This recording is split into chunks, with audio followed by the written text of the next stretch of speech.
great way for a delighted John Cleland to start the new season. Second on the grid, first in the race. That'll do nicely. Another 18 left, and will Rydell bog down in the Volvo again? We'll soon know. And the answer is no.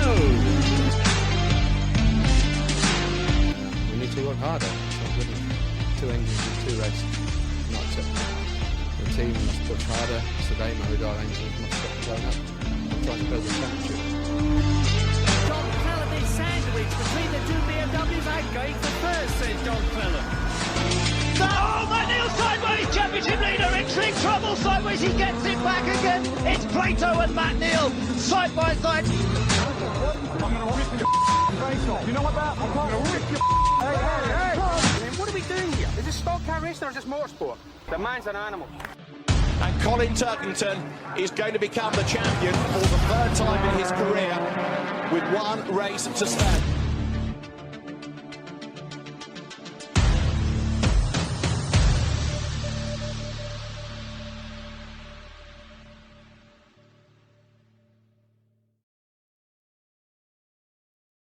Again, everyone, to a brand new edition of Reverse Grid. And I'm so pleased to be back doing this series, mainly because I get to talk to, I had some fantastic guests on last year, and I've got another great one along with me today. So joining me today on the show, he is he walked away from the Junior Saloon Car Championship last year as the champion. So you can't get much better than that, which follows on nicely from the interview that I did last year to finish the series off with Travis Chapman. And he's ripping it up on the circuit as one of the stars of the Vertu Mini Challenge Trophy. I give to you Maximus Hall. How are you, sir? Yeah, I'm good, thanks. Hello, everyone. I'm Max Hall. I'm racing the Mini Challenge this year. It's very good to be on this podcast. Oh, brilliant. Oh, bless you for doing that, mate. Bless you. It's great to have you here, mate. It's as a BTCC fan, I've seen a lot of the minis over the years, and it's a really exciting series to watch, especially since you got the 2 classes. But you know, as it's gone on, and I've been able to actually talk to a few of the guys that are actually involved in it, starting to learn a bit more. And you know, congratulations so far, really, on your success so far. It's your first season. Yeah, first season. Yeah, it's been good so far. I'm loving it. Basically, it's a really good championship. It shows. It shows. I mean, you have a lot of fun out there, but it shows. We'll get into sort of how you're doing at the moment and sort of highlights of the season so far. But I think just to lay a bit of groundwork, what I like to do is just go back to the beginning, really. So the subject we're talking about, obviously, your motorsport career, as it is. I mean, you know, I've not been fun. Like when I was talking to Travis, you're quite. You got a lot of years ahead of you, so to speak, and already you've achieved a lot. So we've got a lot to talk about. Yeah, cheers. But let's wind it back to when your earliest memories of motorsport. Then I guess so. You know, when you were growing up, when was it that you kind of developed that fascination with it? Was there any particular drivers, any particular events that made you kind of hook you in at all? Well, the first thing that I remember is my dad and my granddad both raced karts. It was my 4th birthday, Christmas Day. Opened up a cart, hopped in it around my nan's house, and gave it a little drive, and I just loved it. That's when I knew I wanted to be a racing driver, really. Wow. That was like proper. What sort of cart was it that they was it like proper ones that they raced or anything like that? No, I think it was just a mess about one, but from what I remember, it was quite quick for a 4-year-old. Yeah, of course. I had a Rolls Royce. I can't even think what it is, but one of these kind of ride along Rolls Royce things that went about 2 miles an hour, and I loved it. But it's brilliant. Yeah, when you're like 4 and have one of those, isn't it? Yeah. So I see this a lot. You know, when I started doing this podcast, it was really my opportunity to kind of delve into finding out more about how drivers get into motorsport, and a lot of them start in the same way. So when was it then that you started your actual journey? Yes, I started out in rental karting when I was about 6, just going down to M4 karting, the local indoor kart club, and then we moved on to Bambinos when I was also 6. It was owner karting. Right. I won the British Open Championship around there, and then when I was 8, I moved into Miami Cadet. And then spent a few years in that until I was 13. came close to winning the British Championships in that, but not quite. Right. And then when I was 14, I moved into the Junior Championship, which was cars, and then those, which is the JSCC, and now I'm in the Mini Challenge. It's a hell of a journey. It really is. Yeah. You know, and I think we watch these competitions on TV, and you forget just how young some of these drivers are out there, a bit like yourself. So the Ginetta Juniors, that's one thing I didn't actually realise that you had done until right before I came on here, actually, when I was looking. Yeah. So how long were you doing that for? I only did it for a year. Okay. To be honest, I think we sort of made the jump a bit too early for that, because I was only 14. So yeah, I think we done it a bit early, but yeah. Got to test it though. Got to test it. You know, fair play for giving it a go. Then you went into the juniors, and obviously if people will remember, if they've seen or if they know the competition, but if they saw my chat with Travis, the Junior Saloon Car Championship is Renault Clios. Am I still thinking it's the same? Oh no, it's Citroen Saxos. Citroen Saxos. Sorry, do apologise. That's right. Citroen Saxos. Yeah, so it's like a single class competition. Yeah. Yeah. So what's you obviously did very well in that. You won the championship last year. What are the challenges, I suppose, in when you're racing a single car, single model championship? It really does come down to, obviously everyone's car is the same. I guess it's really down to just the driving. Is that right? Well, yeah, mostly the driving. The only thing I would say about the car, you could set up differently depending on how you like it. So yeah, that does play a bit of a role in it. But yeah, I'd say it's mostly about driving in single make classes. And I got any highlight apart from winning the championship, I suppose, which has got to be a highlight up there. But how was sort of last season for you? You know, it was great. I couldn't have asked for anything better. Obviously, you know, going into a competition. You know, how many years were you doing that for as well? Just one. Just one. So your first shot, and you go through winning it. I mean, we're painting a picture here. We can kind of see where you ended up with. It was very close, but yeah, just about. Very good. Very good. So lessons learned for, I suppose, you know, every competition you've partaken in, there's been lessons of how you've developed as a driver. What do you feel like you took away from that one in particular? Just being consistent all year is very important. Yeah. Because if you weren't consistent, you could win a few races, but you wouldn't win the championship. No. So I had to focus on being consistent every race. And it definitely helped me. Brilliant. And that's one of my, when I've been looking into, one of my fascinations, obviously, yes, is the BTCC. And it's any competition, it's naturally, I think you grow up thinking you've got to win every race to win it, or the champion must have won most of the races. And that doesn't work like that in motorsport, does it? You just got to you've got to place yourself right, not. Yeah. Obviously, you'd love to win every race, but it's not really going to happen, really, is it? No. Yeah. Well, you never know. You know, it's early days. It's early days. You could still get there, mate. So sort of moving on, bringing it a little bit more up to date, then your transition from the Junior Saloon Car Championship to the Mini Challenge. So how did that happen? Was it a natural progression? Was it something that you knew you wanted to do at the time? Yeah, I think it's very natural progression because they're both low-powered front-wheel drive cars. They handle very similar, and yeah, just low-powered front-wheel drive cars, both of them. So not really much different. No, so you could easily go for, you know, obviously they're a little bit different, I guess, between the two. But you could easily go from what you were driving, and you could go into this class, and just has anything changed for you? Obviously, you know that you had to change about your style to adapt more to the minis. But yeah, the slick tires definitely made a bit of a difference. Just it makes you be able to carry more speed into the corners because you have more grip. But the main thing I would say is now that I'm not racing against other juniors and I'm racing against adults now, I think that's made it a lot more competitive and made the grid a lot closer. Yeah. Well, let's sort of then give everyone a little flavour of what you have done this year. You know, you are certainly making your mark already. You know, I saw you with great success at Thruxton. You qualified on pole. You had success before that at Snetterton. So talk us through the highlights for you so far in this season. Well, I'd say the best highlight so far is Snetterton got a double win in a second place. was a very good weekend.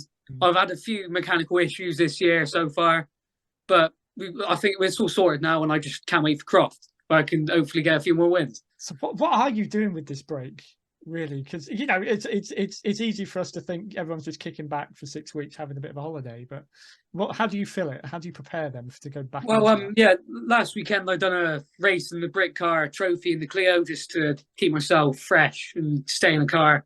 Why not? And we'll touch more on that in a minute. Yeah. Might go on a test day at Croft, depending on if we can. Cool. Yeah, just to keep myself in the car, because 7 weeks out without being in the car, it's very hard. I can imagine. Maybe even when it's a couple of weeks in between, I can imagine just chomping at the bit to. Yeah, just like itching to get back in. Yeah. So let's delve back into your weekend at Snetterton. Fantastic results there. Did you go into that weekend kind of feeling confident that that might happen for you, or was it a case of just going with it? Just all went your way when you were out there. I was a bit confident going in because I knew I had the pace around Snetterton because I was quick around there in Saxos. But yeah, it did work out for me in the end, definitely. Yeah, brilliant, cool. And we're only halfway there, like we say. So, looking forward to Croft. You want to keep that momentum going. Let's talk about what you were up to this weekend. Then, sort of elaborate what you were. For anyone out there who isn't familiar with the competition, just sort of say what it was that you were driving, who you were driving with. How did it go as well? Yeah, I drove in the British Brick Car Trophy in a Clio with High Road Motorsport. One of their drivers couldn't make it to the weekend because he was racing in many JCWs, I believe. So Max Coates asked me if I could step in for him. I did, with Andy Tucker and Max Coates, and it was a 2-hour endurance race around Silverstone. So yeah, it was good. There we go. Okay, I've got to ask then. Obviously, the difference trying to prepare for. Obviously, you're not out there for 2 hours. I guess it's like a relay thing. You swap over. Yeah, that's exactly it. Yeah. What are the main differences between that and your normal, your sort of mini races where you've got again shorter amount of time out there on the track? Mentality wise, how do you prepare for something like that? Well, yeah, in the minis you can just attack it straight away because it's a sprint race. There's only about 15-20 minutes in it, but in the endurance racing you've got to really be careful with that because you don't want to wear out your tires too quick. No. You got to be careful with the car for the other people that have to hop in. Yeah. So yeah, it's a lot different. I think the shared responsibility that I don't know that would freak me out. I think the kind of person I am, I would always worry about making it harder for the other person. When you're out there in your own car, I suppose the pressure is all on you. Yeah. Fantastic. Yeah. Well, how did you do in the qualified third out of I think it was 7 in class. We had the pace for pole, just didn't quite put it together. Okay. But and then in the race on the first lap, got to the second on the start. Second lap, had a bit of contact, broke the steer, and I was driving around like that. Oh no! Yeah, I had to come to the pits and get it repaired. Oh no! So yeah, didn't really go that well in the end, but we had the pace. There you go. Yeah. Was it the first time experience for you in that, or is it something you? No, I done another round at Brands Hatch earlier in the year because the truck didn't make it, so I was a replacement. We won it there. Oh, so, there you go. Yeah. So someone who used to success, you still got it there. Yeah, true. So thinking about your typical race day, so we kind of touched on how you kind of prepare, physically, mentally, and whatever. Just Alan, what goes on for you on the typical race day, start to finish? What do you have to do? How do you use your time between races as well? I think I'm interested in.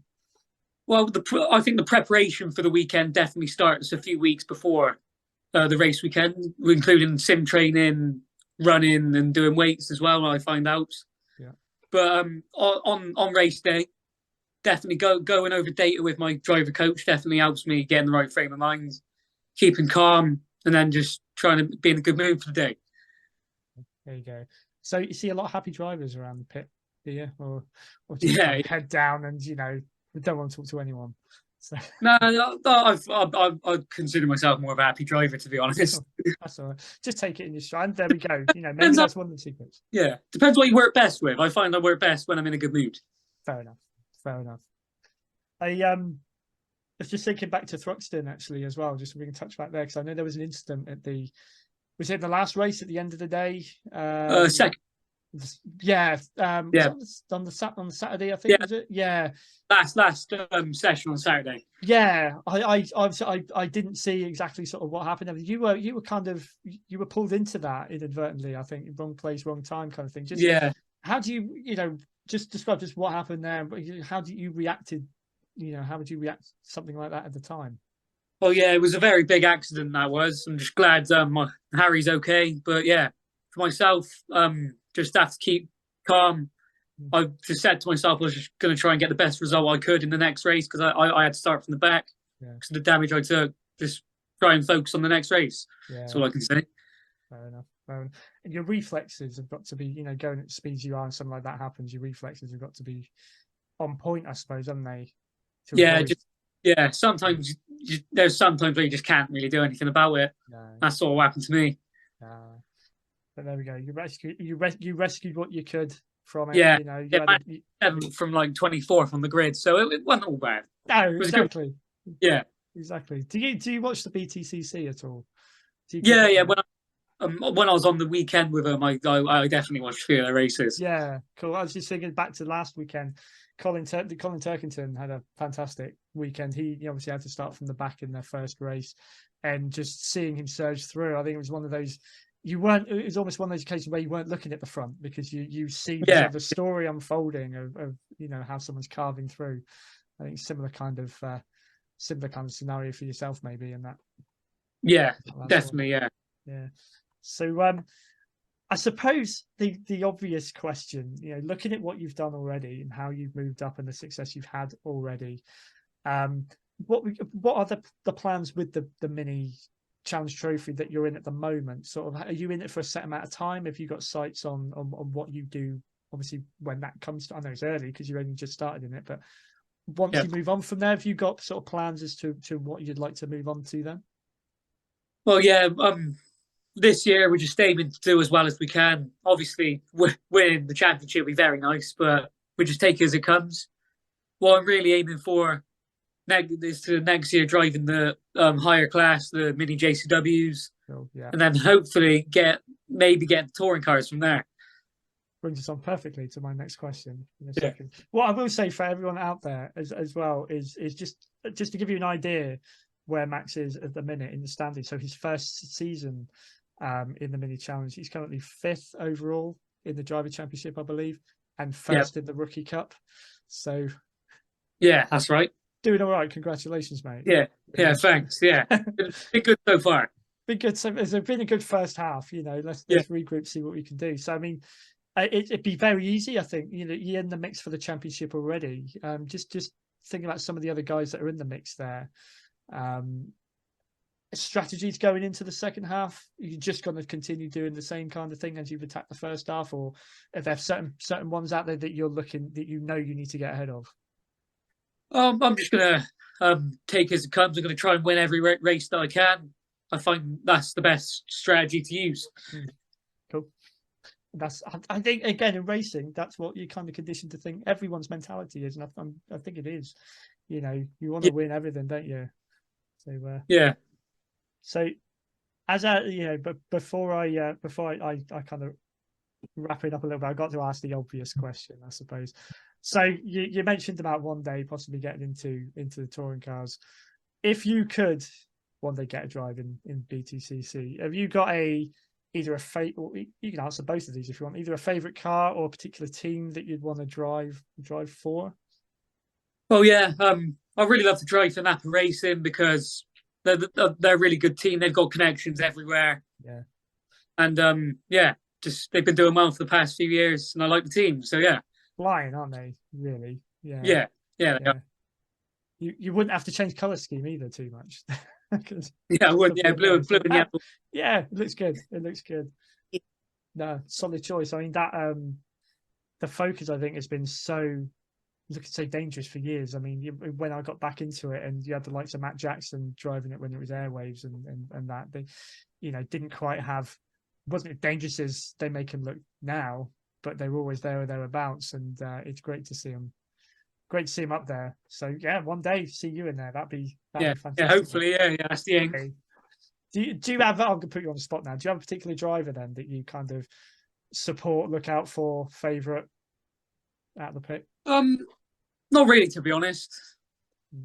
Just more of a team. Yeah, kind of, yeah. That's cool. Cool. Listen, Max, it's been fantastic to have you on. And yeah, it's been good to be on. Yeah, it's going to be really. It's a shame, really, for us motorsport fans that we've got to wait so long to see you back out there. But I'll be keeping an eye on sort of how you're doing. Best of luck for the rest of the season. Thank you. You've laid some fantastic groundworks for some great things this year.